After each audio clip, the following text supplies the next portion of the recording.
수업 시작하겠습니다. 반갑습니다. 오늘 이제 주택법 보도록 하겠습니다. 주택법.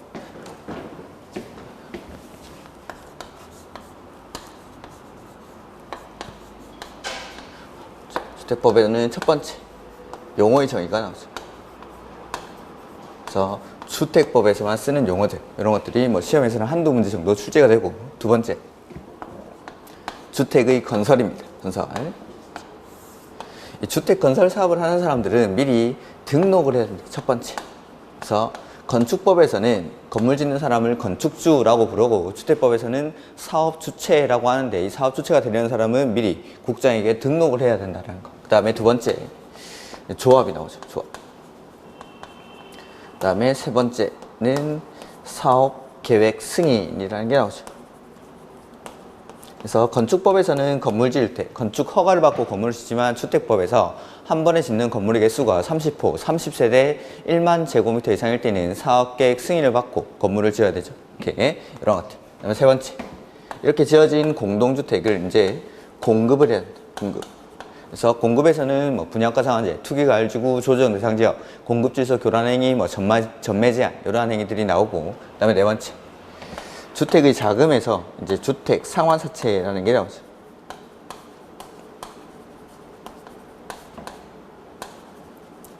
이 정도. 자, 첫 번째 용어의 정의인데, 우리 기본서의 676페이지 먼저 보시면은 뭐 목적은 됐고, 주택의 개념이 먼저 나오죠. 주택의 개념 676페이지. 자, 주택, 이란 세대의 구성원이 장기간 독립된 주거 생활을 할 수 있는 구조로 된 건축물의 일부 또는 전부 또는 일부 및 그 부속 토지를 말하며 단독주택과 공동주택으로 구분한다 라고 해서, 주택의 개념에는 그 부속 토지가 포함된다는 거, 그게 이제 중요한 거죠. 그 다음에 뭐 단독주택에는 단독, 다중, 다가구, 공동주택에는 아파트, 연립, 다세대 이러한 것들이 있죠. 근데 건축법에 가면은 단독주택에는 공관을 포함시켜야 되고, 공동주택에는 기숙사를 포함해서, 그래서 건축법에서는 주택을 네 가지 이렇게 구분을 하고, 주택법에서는 세 가지로 구분을 하죠. 그 다음에 4번에 준주택 보시면은, 준주택은 주택 외의 건축물과 그 부속 토지로서 주거시설로 이용이 가능한 시설 등을 말하며, 즉 주택이 아니지만 이걸 주거시설로 이용이 가능하다라고 해서 이걸 준주택이라고 부르죠. 그래서 종류는 네 가지: 기숙사, 다중생활시설, 노인복지주택, 오피스텔, 오, 노, 다, 기라고 했던 것들입니다. 이렇게. 그 다음에 국민주택이 나오죠. 국민주택.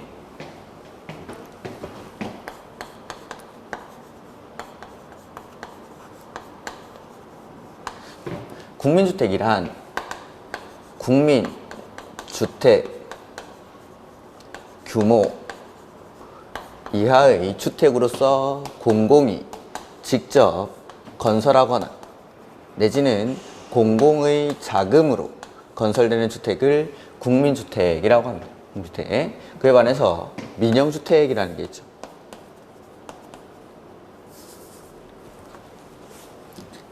민영주택은 국민주택 이 아닌 주택은 싹 다 민영주택. 그래서 민영주택이 국민주택 규모 이하에 해당하는 경우에는 국민주택이 될 수 있다.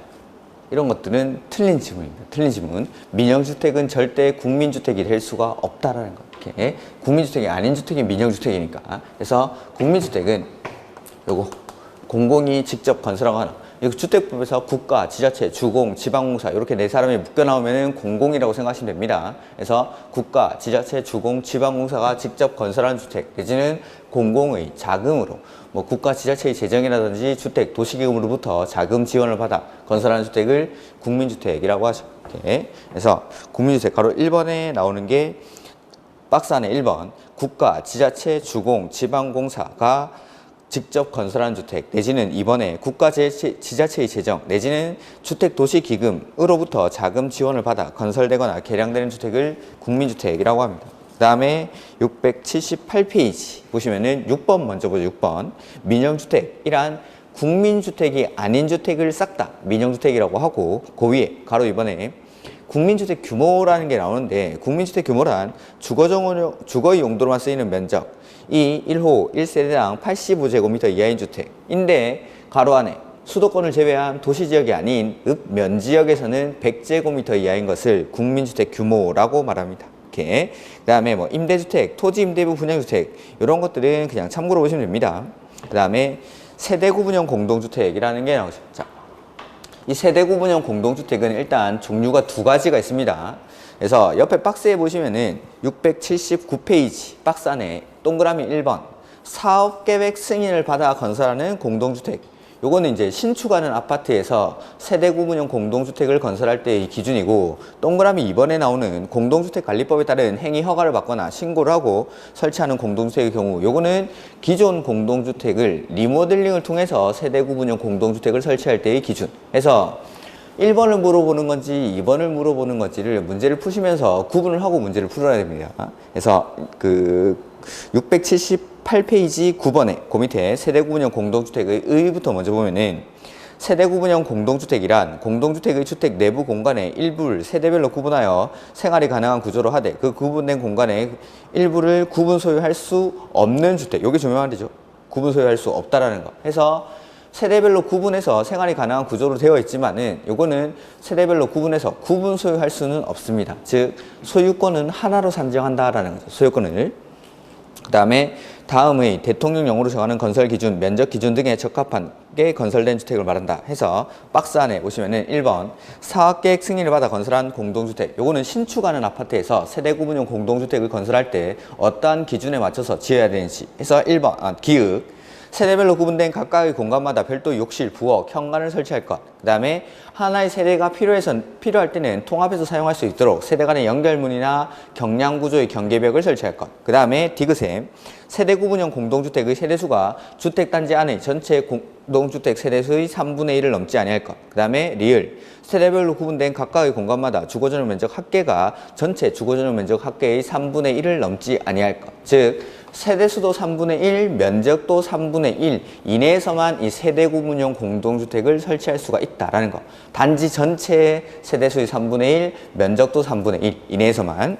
그 다음에 2번 공동주택관리법에 따른 행위 허가를 받거나 신고를 하고 설치하는 공동주택. 요거는 기존에 있던 공동주택을 리모델링을 통해서 세대구분형 공동주택으로 만드는 겁니다. 이럴 때 그래서 기읍 보시면은 구분된 공간의 세대수는 기존 세대를 포함하여 두 세대 이하로. 그래서 나눌 때 기존 거 하나, 새로 나누는 거 하나 이렇게 두 개로만 나눌 수가 있다라는 거고, 그 다음에 니은 세대별로 구분된 각각의 공간마다 별도의 욕실, 부엌, 구분 출입문을 설치할 것. 그 다음에 세대구분형 공동주택의 세대수가 주택단지 안의 공동주택 전체 세대수의 10분의 1을 넘지 아니할 것과 해당 동 세대수의 3분의 1을 넘지 아니할 것. 그러니까 여기는 면적 기준은 없습니다. 면적 기준은 위에 신축하는 아파트에서 세대구분형 공동주택의 건설 기준에는 세대수도 3분의 1, 면적도 3분의 1이었는데 여기 리모델링을 통해서 만들 때는 전체 세대수의 10분의 1이랑 그 동 세대수의 3분의 1을 넘지 아니할 것. 즉 세대수만 제한을 합니다. 세대수만.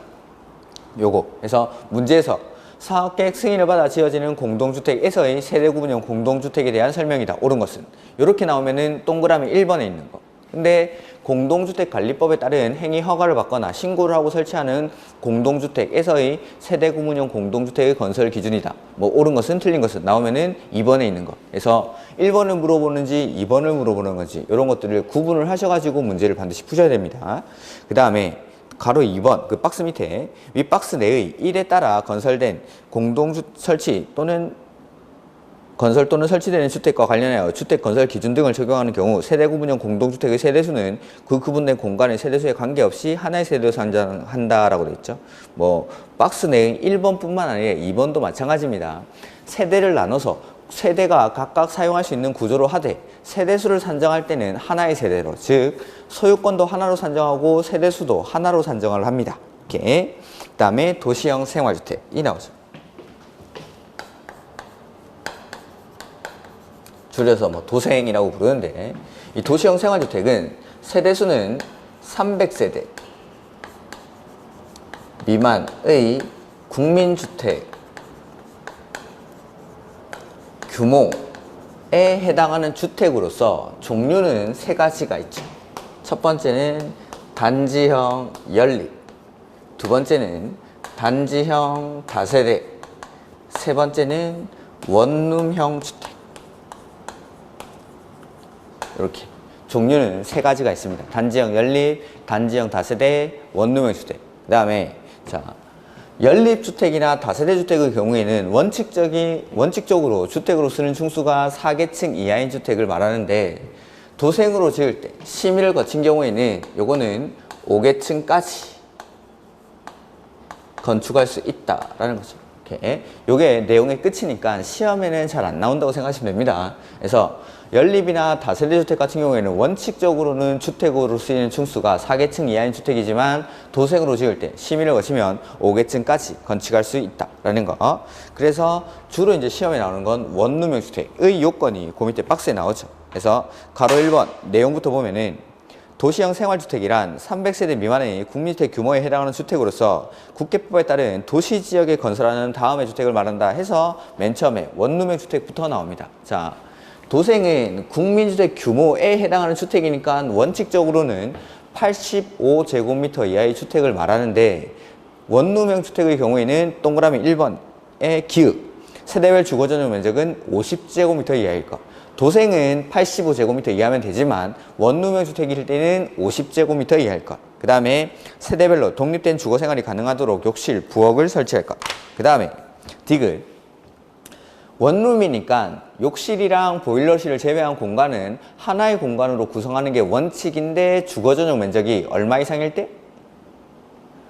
30제곱미터 이상의 경우에는 두 개의 공간으로, 즉 투룸으로 할 수 있다라는 거죠. 그 다음에 혼자 사는데 땅에 묻으면 안 되니까 지하층에는 세대를 설치하지 아니할 것. 이러한 것들이 원룸형 주택의 요건. 그 다음에 단지형 연립이나 단지형 다세대는 원룸형 주택이 아닌 연립주택이나 다세대 주택으로서 건축위원회 심의를 거친 경우에는 5계층까지 건축할 수 있다라는 거죠. 바로 2번. 자, 이건 이제 복합건축의 제한이라고 하는 건데, 원칙적으로 도생과 도생 외의 건축물을 함께 짓는 건 허용하지 않습니다. 이렇게. 자, 도생으로 주택을 짓게 되면은 여러 가지 혜택을 주는데, 도생과 도생 아닌 주택을 함께 지어버리면은 이 도생 아닌 주택도 혜택을 같이 받기 때문에 이러한 건축을 허용하지 않는다라는 거죠. 다만 예외적으로 예외가 인정이 되는 것은 원룸형 주택에서는 예외를 인정을 합니다. 원룸형 주택에서. 그래서 예외가 두 가지가 있었는데, 원룸형 주택과 85제곱미터를 초과하는 주택 한 세대를 함께 건축하는 거. 주인집 짓는 거라고 했죠. 주인집. 원룸 주인이 그 원룸에 같이 상시 거주를 하면서 원룸을 관리하기 위해서. 그래서 원룸의 주택과 85제곱미터를 초과하는 주택 한 세대를 같이 짓는 경우에는 어디서든지 같이 지을 수가 있습니다. 용도 지역에 관계없이. 근데 여기 두 번째는 준주거지역이나 상업지역. 자, 준주거지역이나 상업지역은 역세권, 1인 가구가 많이 사는 곳이라고 했죠. 준주거지역이나 상업지역에서는 원룸형 주택과 도생 외의 주택을 함께 건축하는 걸 허용을 합니다. 이렇게 1인 가구가 많이 사는 곳에서 원룸형 주택의 공급을 늘려주기 위해서 준주거지역이나 상업지역 이런 곳에서는 도생 원룸형 주택과 도생 외의 주택을 함께 짓는 걸 허용한다는 거. 어쨌든 일단 기억하셔야 되는 건, 예외가 인정되는 건 여기 원룸형 주택에서만 예외를 인정합니다. 원룸형 주택에서만. 그래서 첫 번째는 원룸형 주택과 주인집 하나 짓는 거, 85제곱미터를 초과하는 주택 하나 짓는 거. 요거는 이제 용도 지역의 제한이 없죠. 어디서든지 간에 주인집 하나 같이 짓는 건 지을 수 있고, 그 다음에 원룸형 주택을 준주거지역이나 상업지역에서는 도생 외의 주택과 함께 지을 수 있다라는 것. 여기서는 세대수의 제한이 없습니다. 세대수가. 그래서 이게 예외. 그 다음에 하나만 더 하면 원룸형 주택과 단지형 연립, 단지형 다세대를 함께 짓는 것도 허용하지 않습니다. 이런 것들. 그 다음에 그게 이제 가로 3번에 나와 있죠. 단지형 연립 또는 단지형 다세대 주택과 원룸형 주택을 함께 건축할 수 없다라는 거. 그 다음에 11번, 12번, 13번 이런 것들, 에너지 절약형 친환경 주택, 건강 친화형 주택, 그 다음에 장수명 주택 이런 것들은 뭐 참고로 보시면 되겠습니다. 그 다음에 각종 시설의 개념해서 부대시설, 복리시설이 먼저 나오죠. 자.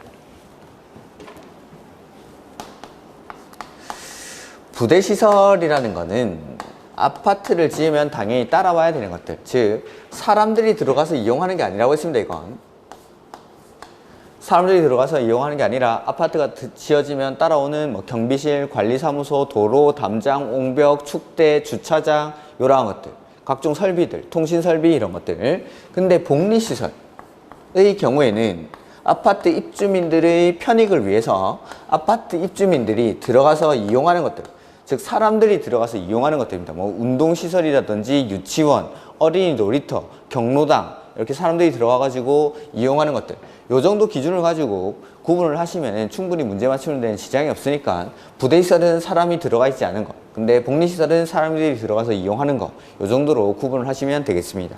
이렇게. 그 다음에 기반시설은 뭐 됐고, 기간시설이랑 그 다음에 간선시설이 나오겠죠. 다음 페이지에. 기간시설은 4번에 681페이지 4번.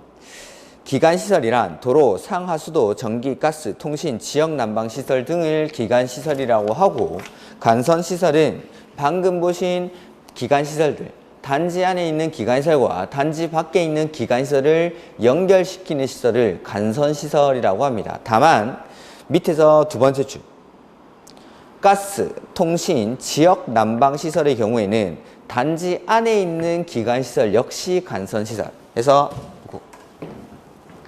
가스, 통신, 지역 난방시설 요 세 가지, 가통지라고, 가통지. 가스, 통신, 지역 난방시설은 단지 안에 있어도 간선시설. 요걸 구분하는 이유는 나중에 돈 내는 사람이 달라져서 그렇습니다. 돈 내는 사람이. 그 다음에 각종 주체의 개념 이런 것들은 나중에 다 볼 거니까 됐고, 그 다음에 683페이지 각종 사업 대상 지역의 개념 해서 1번에 주택단지라는 게 나오죠. 쉽게 말해서 그냥 아파트 단지를 말합니다. 그래서 주택건설사업계획 또는 대지조성사업계획 승인을 받아 주택과 그 부대시설 및 복리시설을 건설하거나 대지를 조성하는 데 사용되는 일대안의 토지를 말한다. 다만 다음의 시설로 분리된 토지는 각각 별개의 주택단지로 본다 라고 해서, 주택단지는 그냥 쉽게 말해서 아파트 단지인데 밑에 박스에 있는 시설들도 분리된 단지와 단지는 각각 개별 별개의 단지로 보겠다라는 겁니다. 해서 첫 번째, 철도, 고속도로, 자동차 전용도로, 그 다음에 일반 도로는 20m 이상, 예정도로는 8m 이상, 이렇게 이러한 시설들로 각각 분리된 단지는 별개의 단지로 본다라는 거. 그 다음에 뭐 이와 비슷한 뭐 지방도, 국도 이런 것들로 분리된 단지도 각각 별개의 단지로 봅니다. 이렇게. 그 다음에 뭐 나머지는 참고로 보시고, 이번에 공구 보시면은, 공구란 하나의 주택 단지에서 다음의 대통령령으로 정하는 기준에 따라 둘 이상으로 구분되는 일단의 구역으로 거기 착공 신고 및 사용 검사를 별도로 수행할 수 있는 구역을 공구라고 합니다. 공구. 그래서 1번에 보시면은 다음의 어느 하나에 해당하는 시설을 설치하거나 공간을 조성하여 공구간 경계는 6m 이상을 띄워야 됩니다. 6m 이상을. 뭘 설치하든 관계는 없는데 밑에 있는 시설 중에, 그래서 도로, 주차장, 옹벽, 축대, 녹지, 어린이 놀이터 중에 뭘 넣든지는 관계없는데 공구와 공구 사이는 6m 이상 경계를 설정할 것. 그 다음에 공구별 세대수는 최소 300세대 이상. 그래서 전체 세대수가 600세대 이상일 때 공구별로 나눠서 사업을 시행할 수가 있습니다.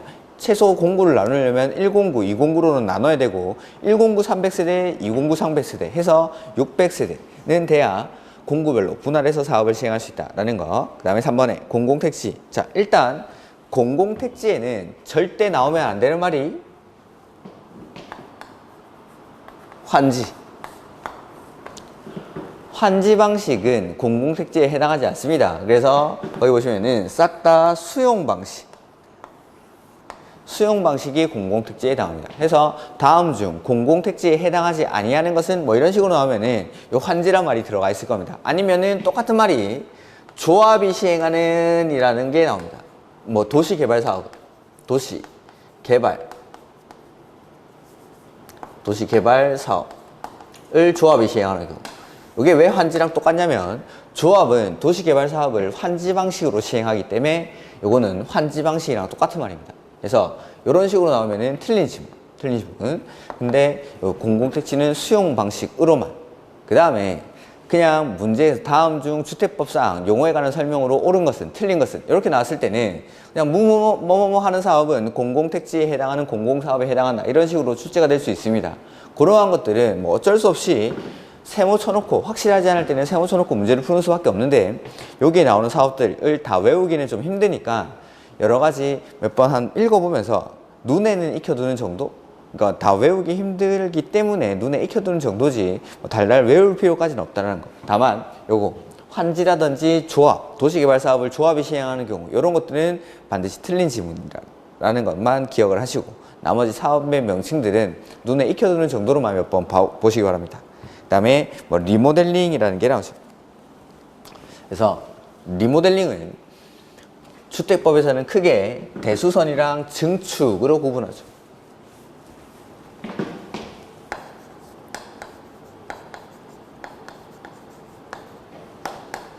그래서 크게는 대수선이랑 증축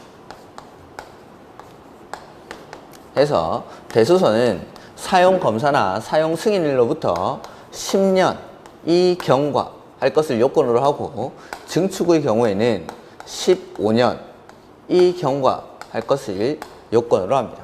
그 다음에 증축하는 경우 주거전용 면적은 30% 이내에서 증축이 가능한데 주거전용 면적이 85제곱미터 미만의 것들은 40% 이내에서 증축이 가능하다라는 거. 그 다음에 세대별로 증축 가능한 면적을 합산한 범위 안에서 세대수를 증가시킬 때는 15%까지 세대수는 증축을 할 수가 있다입니다.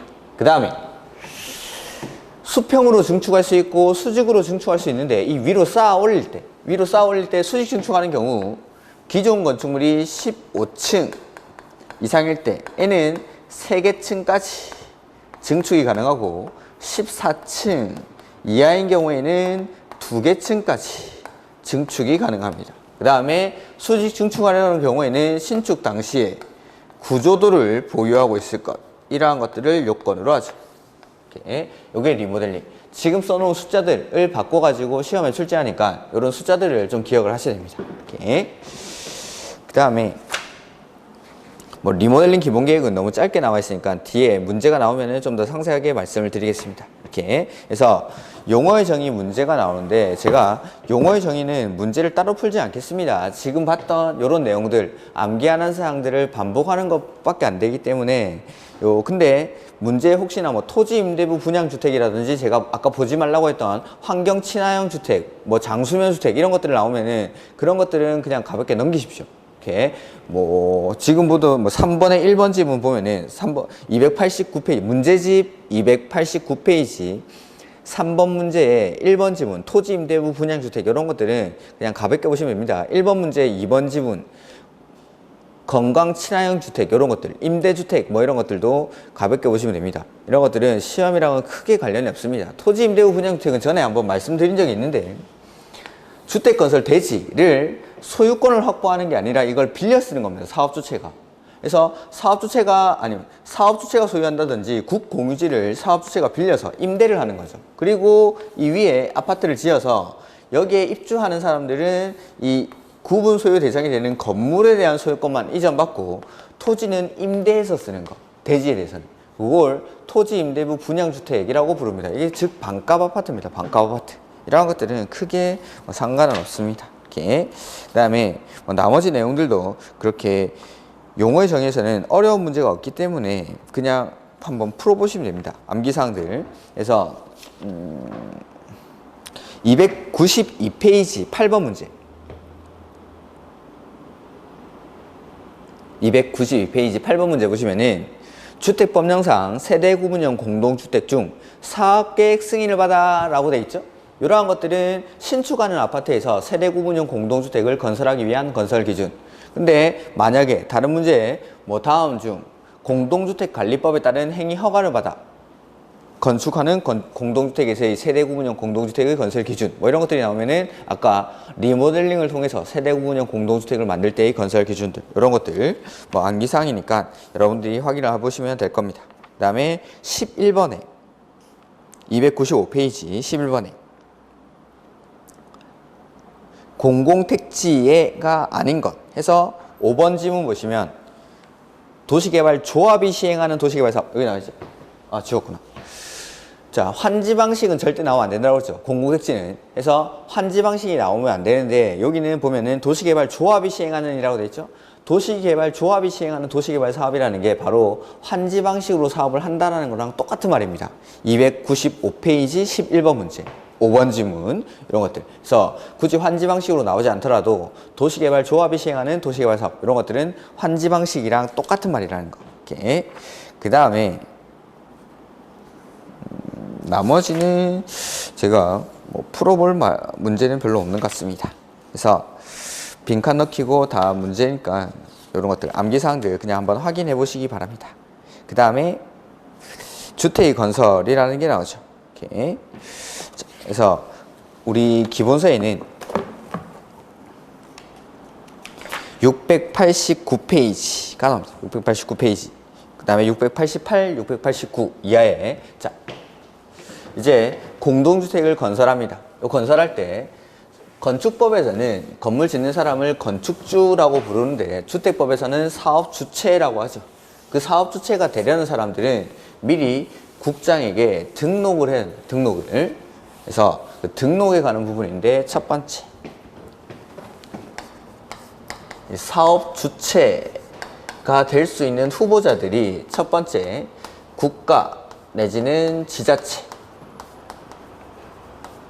두 번째는 주공, 세 번째는 지방공사,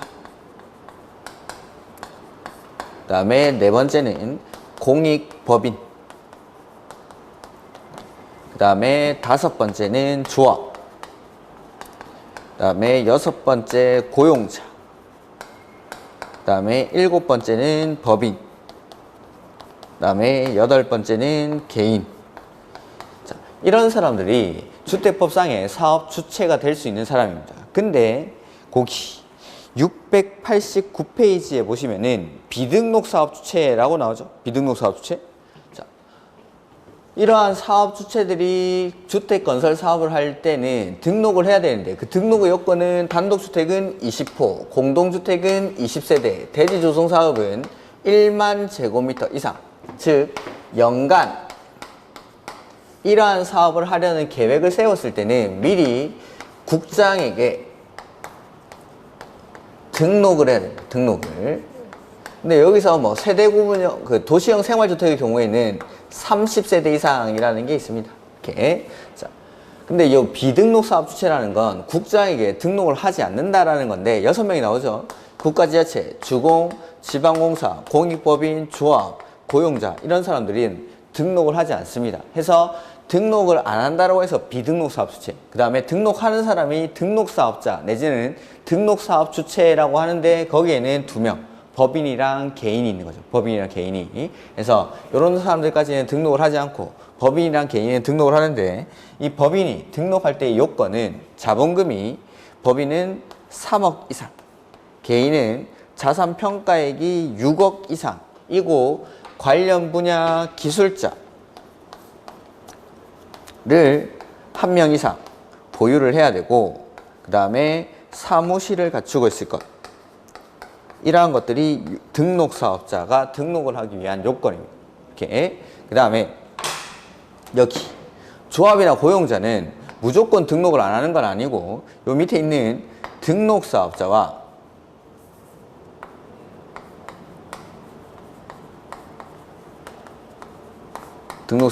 사업을 공동으로 하는 경우에 그때 등록을 하지 않습니다. 이렇게 이러한 것들이 위에 있는 비등록 사업주체.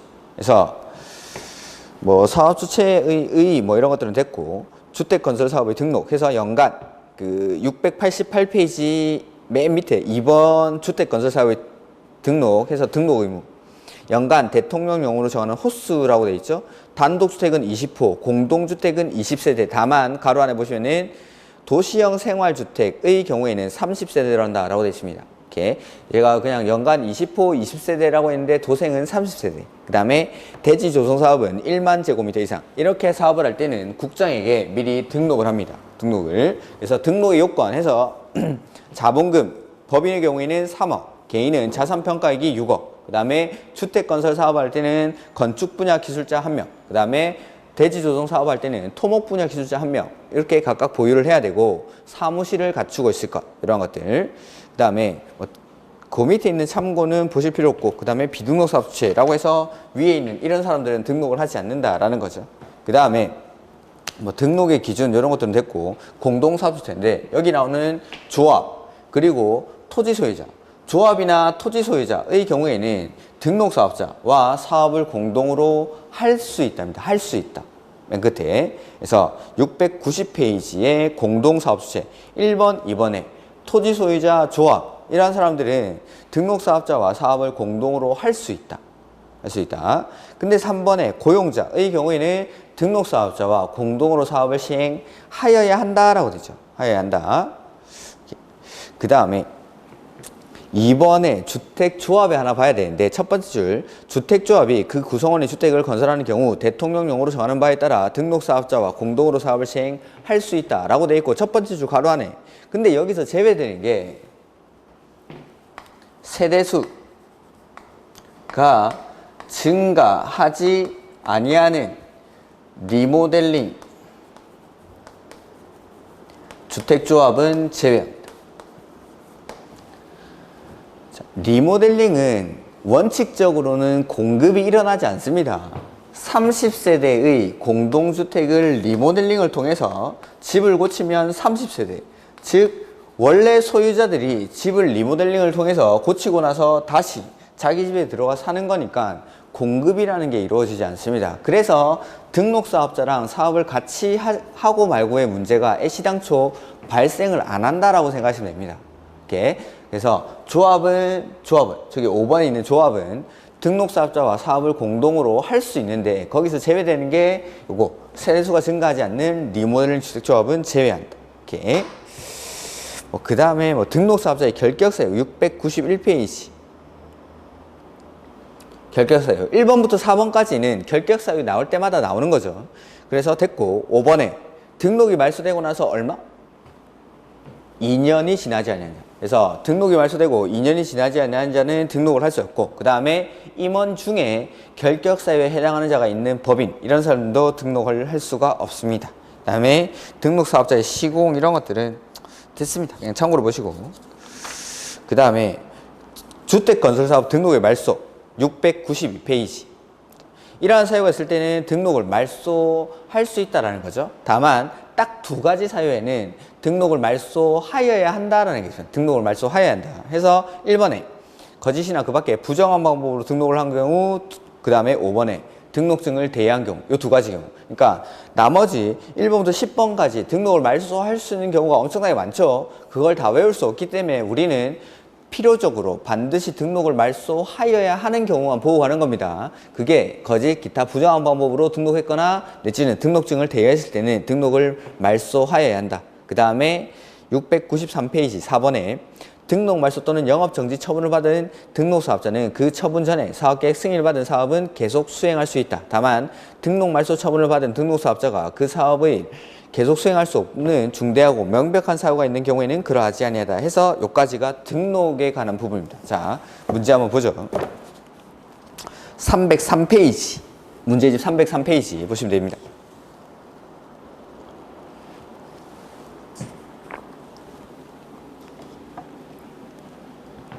등록에 관한 설명으로 옳은 것이라고 되어 있죠. 1번 경기도시공사가 주택건설사업을 시행하는 경우 경기도시 제가 잘못 읽었네. 경기도시공사. 자, 이런 것들은 지방공사예요. 지방공사.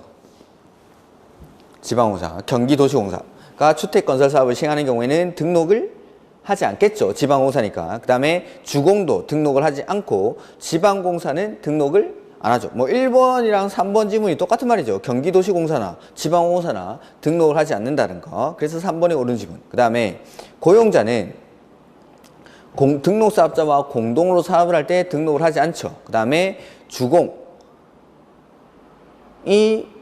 역시 등록을 하지 않죠. 2번, 1번, 2번, 3번, 5번 똑같은 지문들이죠. 그 다음에 2번 증축형 리모델링을 하기 위해서 리모델링 갑자기 조합 문제가 나와 있는데 요거는 조금 이따 풀겠습니다. 그 다음에 사학계획 사용검사, 그 다음에 뭐 등록에 관한 문제가 지금 한 문제밖에 없는데, 일단은 우리 기본서에 조합에 관한 문제가 나와 있기 때문에 조합 문제를 먼저 보고 조합 설명을 드리겠습니다.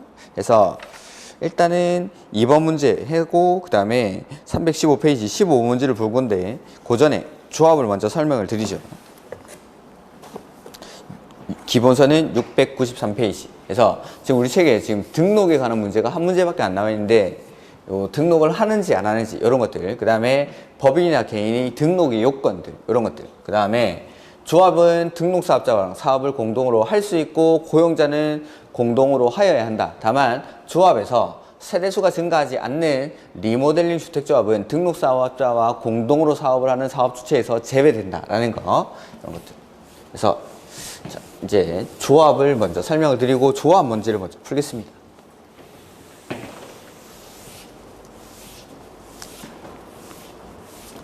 조합은 이번에 뭐 지역주택조합이라든지 리모델링 주택조합의 개정사항들이 좀 있기 때문에 우리 기본서에다가 아마 봄쯤에 그 추록이 하나 나간 게 있을 겁니다. 개정사항들 정리되는 것들, 그거를 좀 보셔야 됩니다. 그거를. 그래서 뭐 아니면은 그 요약서, 우리가 아까 그 전에 받았던 요약서에는 개정사항들이 다 반영이 돼 있을 거니까 그런 것들 통해 가지고 제가 설명드리는 거 개정사항까지 다 설명을 드릴 테니까 그거까지 반영을 해서 좀 보십시오. 그래서 그 추록을 안 가지고 계신 분들은 조합에 대해서만큼은 요약서를 좀 참고를 하십시오. 요약서를. 자, 보면은 일단 주택조합에는 종류가 세 가지.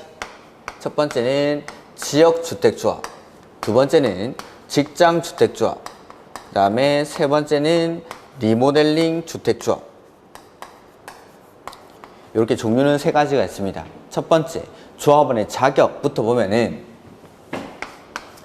지역주택조합의 경우에는 첫 번째, 동일한 지역주택조합 설립 가능 지역 안에 6개월 이상 거주할 것을 요건으로 하고 있고, 두 번째, 85제곱미터 이하의 주택을 한 채에 한해서 소유한 세대주인자가 조합원이 될 수 있습니다. 자, 집을 한 개 가지고 있는 사람이 지역주택조합원이 될 수가 있죠. 그러면은 무주택자는 지역주택조합원이 될 수가? 네, 당연히 있습니다. 집을 하나 가지고 있는 사람도 되니까 무주택자 역시 조합원이 될 수가 있다라는 거.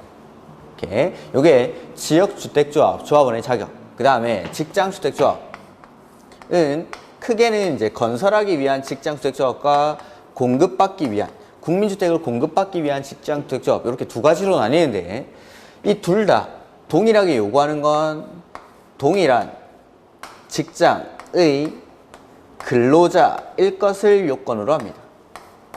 건설하든 공급받든. 그 다음에 여기 건설하기 위한 직장주택조합은 지역주택조합과 마찬가지로 85제곱미터 이하의 주택을 한 채에 한해서 소유한 세대주인자나 무주택자가 조합원이 됩니다. 다만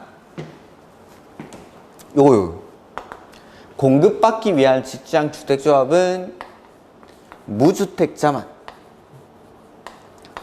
조합원이 될 수가 있다라는 거. 무주택자만. 그 다음에 리모델링의 경우에는 공동주택의 소유자들, 이런 사람들이 조합원이 됩니다. 그래서 주택법에 따른, 주택법에서는 건물 지을 때 여기 사업계획 승인을 받아 건물 짓죠. 그래서 사업계획 승인을 받아 지어진 공동주택의 소유자뿐만 아니라 건축법에 따른 건축 허가를 받아 분양을 목적으로 건설한 공동주택에서도 소유자들이 모여서 리모델링 주택조합을 설립할 수가 있습니다. 그 다음에 복리시설을 함께 리모델링 할 때는 그 복리시설의 소유자 역시 리모델링 주택조합의 조합원이 될 수가 있다라는 거. 어쨌든 공동주택의 소유자들이 모여서 만드는 게 리모델링 주택조합입니다.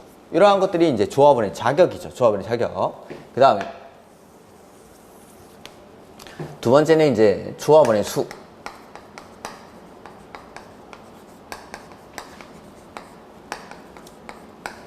자, 조합원의 수는 지역 직장주택조합의 경우에는 주택, 건설, 예정, 세대, 수의 얼마 이상으로 하죠? 50% 이상으로 하고, 조합원은 최소 20명 이상으로 하여야 한다라는 거. 이게 지역 직장주택조합원, 조합원의 수죠. 근데 리모델링 주택조합의 경우에는 이러한 요건을 요구하지 않습니다. 리모델링 주택조합은. 그래서 요거를 좀 구분을 하셔야 됩니다. 리모델링 주택조합에서는 이러한 요건이 필요가 없다라는 거. 이렇게. 그 다음에 이제 조합의 설립이 나오죠.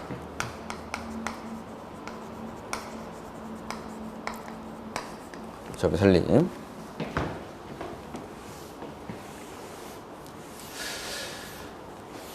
우리가 이제 개발법이나 정비법에서 조합을 설립하려고 할 때는 뭘 받죠? 허가, 신고, 뭐 승인, 인가 중에서 개발법 조합이나 정비법 조합에서는 인가 받죠. 인가. 역시 주택법에서도 조합 만들 때는, 조합을 설립하려고 할 때는 인가 받습니다. 즉 개발법 조합도 인가받고, 정비법 조합도 인가받고, 주택법 조합도 인가받고, 모든 조합은 인가를 받습니다. 해서 지역 직장주택조합의 경우에는 주택건설 대지, 소재지를 관할하는 시장, 군수, 구청장의 인가를 받습니다. 인가. 그 다음에 리모델링 주택조합 역시 시장, 군수, 구청장에게 인가받습니다. 이렇게. 그리고 요거 지역 직장 주택조합에서는 조합 설립 인가를 신청할 때 권원을 확보를 해야 되는데, 권원은 80% 이상, 그 다음에 소유권은 15% 이상. 그래서 권원 80% 이상과 소유권 15% 이상을 확보를 해서 조합 설립 인가를 시장, 군수, 구청장에게 신청합니다. 근데 리모델링 주택조합은 권원이나 소유권 이런 게 필요할까요? 필요 없을까요? 필요가 없겠죠. 당연히. 리모델링 주택조합의 조합원들은 소유자니까, 이미 소유권을 가지고 있는 사람들이 조합을 만든 거니까 권원이나 소유권을 이미 이전에 확보를 하고 있는 겁니다. 즉 이런 데서 리모델링 주택조합의 경우에는 조합 설립 인가를 신청할 때 권원 80%, 소유권 15%, 글자 좀 삐뚤삐뚤하니까 좀 써보죠. 그래서 권원은 80% 이상, 그 다음에 소유권은 15% 이상을 확보한다는 이러한 요건은 리모델링 주택조합에는 적용이 되지 않습니다. 소유자들이기 때문에. 이렇게. 그래서 조합을 만들 때는 싹 다 인가를 받는다라는 거. 근데 딱 하나, 요거. 국민주택을 공급받기 위한 직장주택조합. 얘네는 신고합니다. 그러니까 이게 특이하니까 이게 주로 이제 시험 문제 출제가 되는 거죠. 다른 조합들은 다 인가를 받는데 요것만 신고를 하죠. 신고를. 이렇게. 이게 조합의 설립. 그래서 뭐 조금 이따가도 나오겠지만은 리모델링 주택조합과 지역 직장 주택조합은 좀 분리하셔서 생각을 하셔야 됩니다. 문제 풀 때 요령 같은 것들은 좀 이따 설명을 드릴 거고, 그 다음에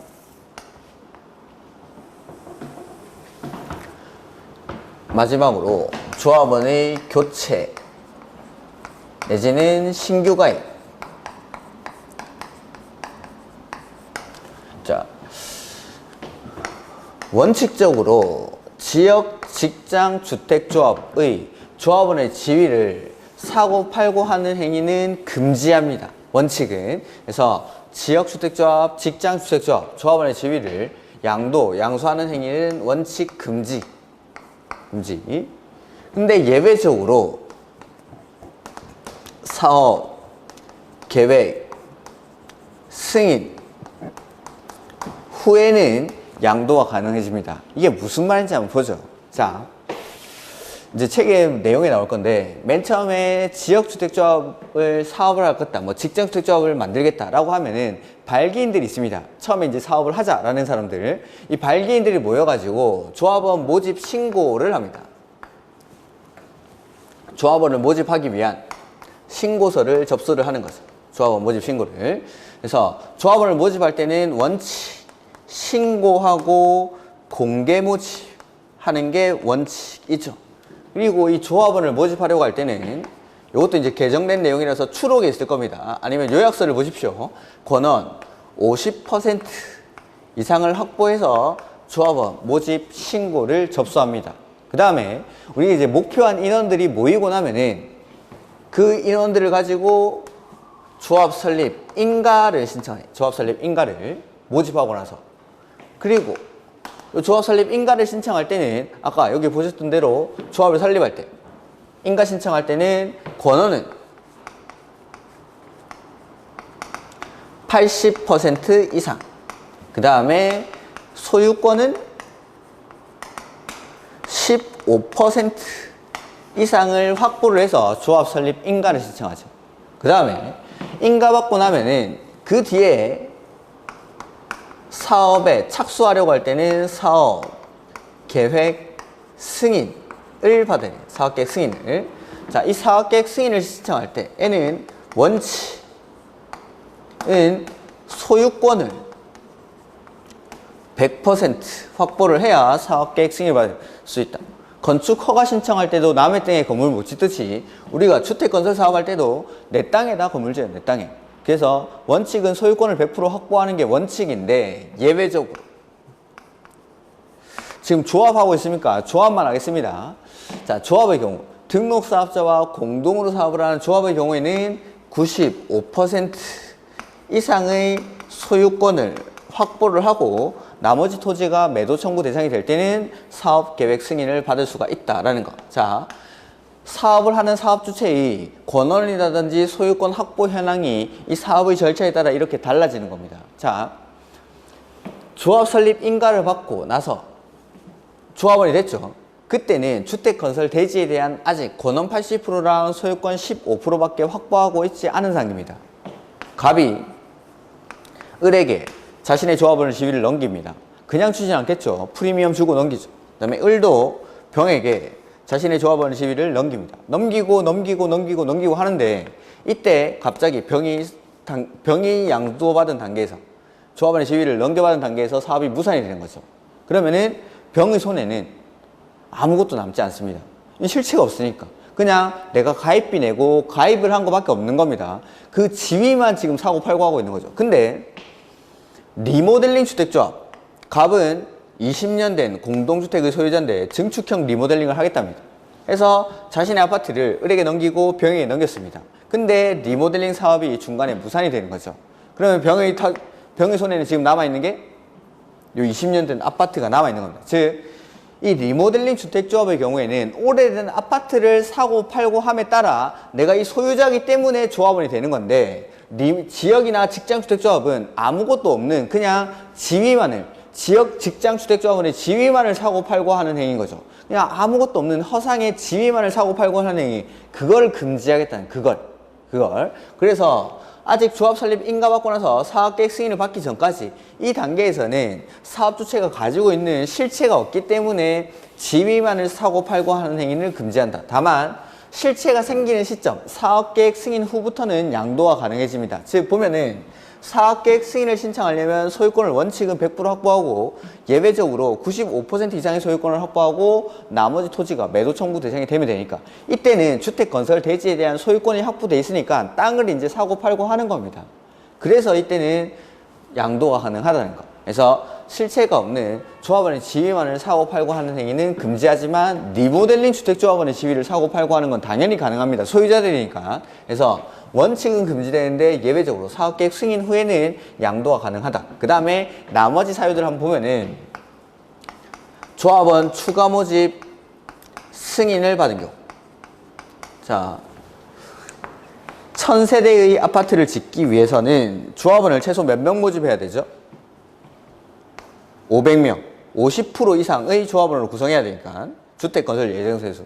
근데 이 500명이 아파트를 짓다 보니까 너무 부담스러운 거죠. 500명이 1000세의 아파트를 다 짓기에는. 그래서 추가 모집 승인을 받는 겁니다. 우리 100명만 조합원을 더 모집하겠습니다 라는 거. 이렇게 그랬을 때는 이 범위 안에서 조합원을 신규로 가입하게 할 수 있다라는 거. 그 다음에 조합원의 사망, 자격 상실 내지는 탈퇴, 그 다음에 주택 건설 예정 세대수의 변경. 이건 뭔지 한번 보죠. 처음에는 1000세대 짓기로 했다가 주택 건설 예정 세대수가 1200세대로 이렇게 변경이 됩니다. 그러면 처음에 모집했던 500명은 자, 변경됐을 때는 변경된 세대수를 기준으로 50% 이상을 모집을 해야 되는데 1200세대의 50%는 600명이니까 500명을 가지고는 50%가 안 되죠. 해서 요 미달하는 범위에서 조합원을 충원이 가능하다라는 거. 그래서 원칙적으로 지역 직장주택조합원, 조합원의 지위를 사고 팔고 하는 행위를 금지하지만 사업계획 승인 후에 양도, 징역, 판결 등으로 지위가 변경됐을 때는 그 변경된 사람을 조합원으로 신규 가입하게 할 수 있다. 그 다음에 추가 모집 승인을 받은 경우 사망, 자격 상실, 탈퇴 내지는 주택 건설 예정 세대수의 변경이 있을 때는 조합원을 교체하거나 신규로 가입하게 할 수 있습니다. 이렇게. 다만 리모델링 주택조합은 원칙적으로 이러한 교체나 신규 가입을 허용을 합니다. 원칙적으로 소유자들이기 때문에 이렇게 이러한 것들이 이제 지역 직장주택조합의 요건들이고 대략적인 설명이죠. 자, 책의 내용을 한번 보면은 주택조합의 개념, 종류 이런 것들은 됐고 조합의 설립 보시면은 694페이지 많은 수의 구성원이 주택을 마련하거나 리모델링하기 위해서 주택조합을 설립하는 경우에는 시장, 군수, 구청장의 뭐를 받죠? 인가. 그 다음에 시장, 군수, 구청장은 가로 2번에 시장, 군수, 구청장은 해당 주택건설대지의 다음의 사항을 종합적으로 검토해서 조합 설립 인가 여부를 결정해야 한다. 이 경우 주택건설대지가 이미 인가받은 다른 주택조합의 건설대지와 중복되지 아니하도록 해야 한다. 다른 사람들이 아파트 짓겠다라고 했는데 거기다가 우리도 아파트 지을게 이런 것들은 말이 안 되는 거죠. 그 다음에 여기는 안 나왔지만 조합 설립 인가를 신청할 때 권호는 80% 이상, 소유권을 15% 이상 확보해서 조합 설립 인가를 신청을 합니다. 그 다음에 2번에 695페이지 2번 지역 직장주택조합 설립 인가를 받거나 인가받은 내용을 변경하기 위해서 조합원을 모집하려는 자. 자, 조합원을 모집할 때는 원칙적으로 거기 신고하고 공개 모집 세 번째 줄. 신고하고 공개 모집하는 방법으로 조합원을 모집합니다. 신고하고 공개 모집. 그 다음에 조합 설립 인가를 받기 전에 신고한 내용을 변경한 경우에도 또한 같다. 그 다음에 공개 모집 이후에 조합원의 사망, 자격 상실, 탈퇴 등으로 인한 결혼을 충원하거나 미달된 조합원을 재모집하는 경우에는 신고하지 아니하고 선착순으로 모집할 수 있다라는 거. 그 다음에 우리 기본서에는 안 나와 있는데 요거 조합원을 모집할 때 권원을 50% 이상 확보해야 한다. 요것도 개정된 내용입니다. 개정된 내용. 그래서 자, 인가 신청할 때는 권원 80%, 소유권 15%. 그 다음에 조합원 모집 신고할 때에는 권원 50% 이상을 확보해서 조합원을 모집할 때는 신고하고 공개 모집하는 게 원칙. 공개 모집하는 게. 근데 조합원을 충원하거나 재모집하는 경우에는 선착순으로 할 수 있다라는 거. 이렇게. 그 다음에 나머지 내용들은 됐습니다. 그 다음. 총회 이런 것들도 됐고, 조합원의 자격이 나오죠. 그래서 4번 696페이지 4번 주택조합을 구성해서 주택조합은 주택조합 설립 인가를 받는 날로부터 사용검사를 받는 날까지 계속해서 다음의 요건을 모두 충족하여야 한다라고 가로 1번 조합원의 수는 주택건설 예정 세대수의 50% 이상으로 근데 가로 안에 보시면은 임대주택으로 건설 공급하는 세대수는 제외한다라고 되어 있죠. 그 다음에 다만 사업계획 승인 등의 과정에서 세 번째 줄 세대수가 변경된 경우에는 변경된 세대수를 기준으로 즉 아까 1000세대 짓기로 했다가 1200세대로 변경이 되는 거죠. 그러면은 1200세대를 기준으로 50% 이상 그 다음에 가로 2번 조합원은 최소 20명 이렇게 그 다음에 주택조합원의 자격은 다음에 구분에 따른 사람으로 한다. 다만 조합원의 사망으로 지위를 상속받는 자는 요건이 필요가 없습니다. 상속받을 때는 피상속인의 지위를 포괄 승계하니까 따로 요건을 요구하지 않는다는 거. 그 다음에 지역주택조합, 직장주택조합, 리모델링 주택조합 이렇게 나오는데 간단하게 말하면 여기 써놓은 거 요거죠. 요거. 그래서 지역주택조합은 동일한 지역주택조합 설립 가능 지역 안에 6개월 이상 거주할 것을 요건으로 하고 85제곱미터 이하의 주택을 한 채에 한해서 소유한 세대주인자나 무주택자. 근데 직장주택조합은 건설하는 거는 요거랑 똑같이 85제곱미터 이하의 주택을 한 채에 한해서 소유한 세대주인자나 무주택자. 근데 공급받기 위한 직장주택조합은 무주택자만. 그리고 이 둘 다 동일한 직장의 근로자의 것을 요건으로 합니다. 그 다음에 리모델링 주택조합의 경우에는 소유자들이 모여서 만드는 게 리모델링 주택조합이죠. 이렇게. 그 다음 뭐 698페이지에 6번 보시면은 주택조합의 조합원이 근무, 질병치료, 유학, 결혼 등 부득이한 사유로 세대주의 자격을 일시적으로 상실한 경우로서 시장, 군수, 구청장이 인정하는 경우에는 자격을 계속 있는 것으로 본다라는 거. 그 다음에 조합원을 교체하거나 신규 가입. 자, 지역주택조합 또는 직장주택조합은 설립 인가 받은 후, 설립 인가 받아야 이제 조합원이 되니까 인가 받은 후에는 해당 조합원을 교체하거나 신규로 가입하게 하는 게 원칙 금지할 수 없다라고 되어 있죠. 다만 다음의 경우에는 예외를 한다 해서 1번 박스 안에 여기 조합원 추가 모집 승인을 받은 경우, 여기 이제 1번에 추가 모집 승인 500명이 짓기 힘드니까 100명을 더 모집하겠습니다 라고 했던 거. 그 다음에 2번에 조합원의 사망, 그 다음에 니은 사업계획 승인 후, 요거. 그러니까 실체가 생긴 후에는 조합원의 지위가 양도가 가능해집니다. 그 다음에 탈퇴, 디귿에, 그 다음에 무자격자로 판명되어 자격이 상실, 그 다음에 사업계획 승인 등의 과정에서 주택 건설 예정 세대수의 변경. 그래서 뭐 원칙은 금지되는데 추가 모집 승인을 받거나 사업계획 승인 후에는 양도가 가능하고 사망, 자격상실, 탈퇴 내지는 주택 건설 예정 세대수의 변경으로 인해서 미달된 조합원을 충원하는 것은 가능하다라는 거죠. 그 다음에 박스 밑에 가로 2번. 자, 충원되는 사람이 조합원의 자격 요건을 갖추었는지를 판단할 때는 조합 설립 인가 신청일을 기준으로 하는 게 아니라 조합 설립 인가 신청일을 기준으로 한다는 거죠. 이게 오답으로 나올 때는 충원 당시를 기준으로 한다 뭐 이런 식으로 출제를 합니다. 충원 당시가 아니라 조합 설립 인가 신청일을 기준으로. 그래야 충원되는 사람들도 기존의 조합원들과 자격 요건이 동일해집니다. 그래서 충원 당시를 기준으로 자격 요건이 있는지를 판단하는 게 아니라 요거 조합 설립 인가 신청일을 기준으로 이렇게. 그 다음 뭐 나머지 내용은 됐고 설립 인가의 절차 700페이지 아까 말씀드렸던 건데 요 인가를 신청할 때는 지금 여기는 80%밖에 안 나있죠. 근데 소유권 15% 이상을 확보를 해야 된다라는 거.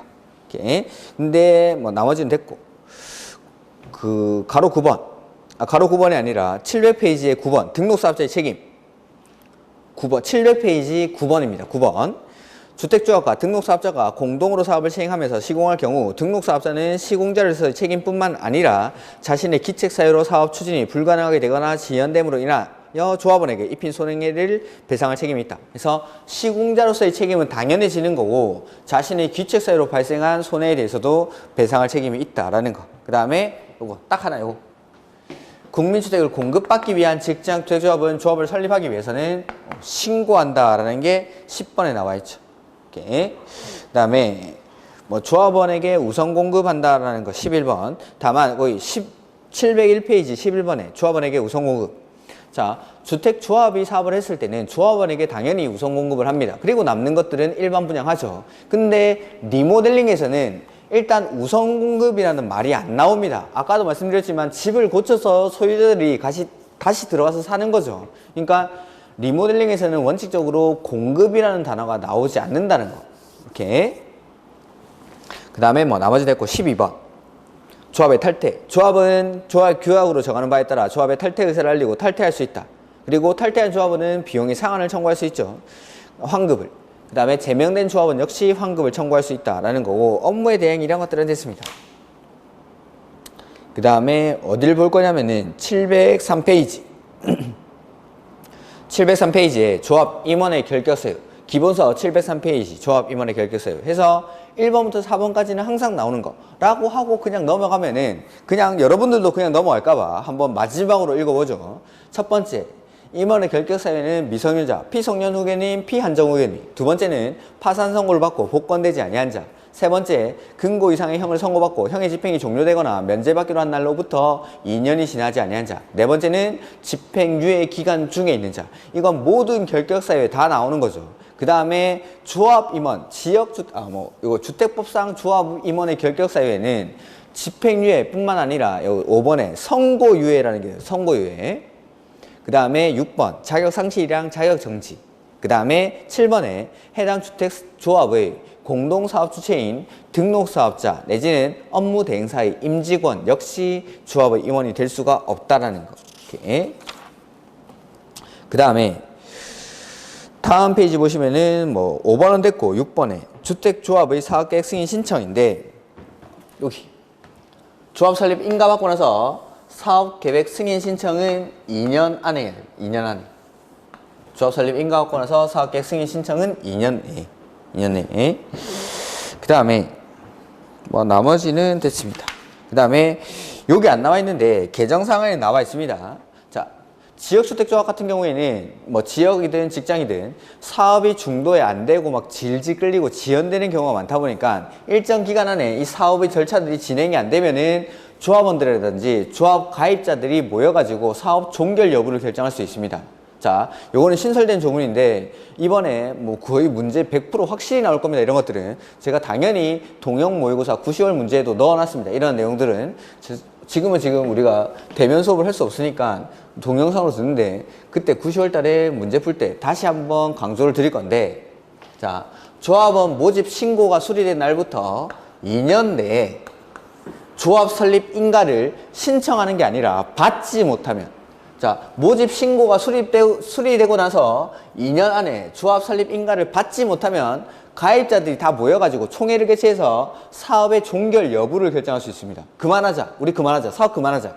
그 다음에 조합 설립 인가 받고 나서 3년 내에 이거 신청하는 거 아니고, 자, 여기 조합 설립 인가 받고 나서 사업계획 승인 신청하는 거는 2년 안에 신청한다고 했죠. 근데 여기서 말하는 3년이라는 건 인가 받고 나서 사업계획 승인을 3년 안에 받지 못하면, 사업계획 승인을 받지 못하면 역시 조합원들이 모여가지고 조합의 해산 여부를 결정할 수 있습니다. 그러니까 사업이 이렇게 진행이 안 되고 있을 때는 조합원들이라든지 조합 가입자들이 다 모여가지고 사업 우리 그만하자, 그만할지 계속할지 이런 것들을 한번 총회 투표를 통해서 결정해야 된다는 거. 이렇게 계속 사업이 지연되는 걸 방지하기 위한 겁니다. 이거는 뭐 올해 시험에 거의 100% 나온다고 생각하셔도 됩니다.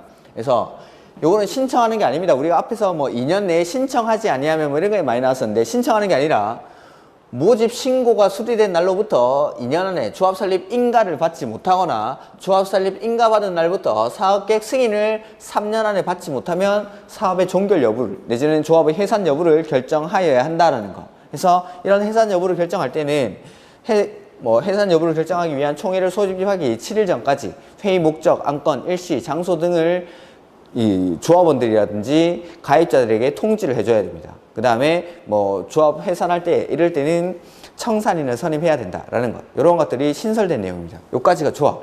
조합은 너무너무 중요합니다. 해서 이론을 제가 기본서를 다 읽으면서 설명을 드렸는데 좀 이따 문제 풀겠지만 이 문제뿐만 아니라 이론까지도 조합 파트만큼은 개정된 내용이 많기 때문에 그 요약서를 꼭 참고를 하시기 바랍니다. 요약서를 꼭 참고하시고, 아니면 추록을 가지고 계신 분들은 추록을 좀 보기 힘들 테니까 제가 요약서를 보라고 하는 겁니다. 조합은. 그래서 조합 같은 경우 제가 나중에 뭐 자료를 하나 나눠 드릴지 모르겠는데, 조합 같은 경우에는 다시 한번 나중에 수업을 하면서 또 한번 말씀을 드리겠습니다. 개정사항들이 많으니까. 그 다음에 요거 리모델링 주택조합의 경우에는 법인이라는 거, 법적 성격이. 그래서 인가 받으면 성립하는 게 아니라 인가 받고 나서 등기한 때 성립합니다. 등기한 때. 이렇게. 그래서 법인이고 뭐 리모델링 주택조합에는 리모델링 주택조합이라는 명칭을 반드시 사용을 해야 된다라는 것들. 그래서 이런 것들이 조합인데 조금 쉬었다가 문제를 같이 풀도록 하겠습니다.